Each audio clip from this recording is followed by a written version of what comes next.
Ako po si Men, buong puso para sa Pilipino. Ito ang GMA, walang kilkilang, walang pinaprastaan. Dalawang puntahan natin ng balita, walang kasing-walang serbisyong lamang. At dahil di natulog ang balita,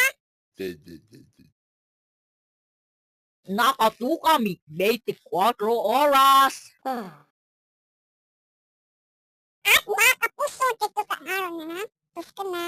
At yan ang balita ng saksiyan. Ako naman si Thomas.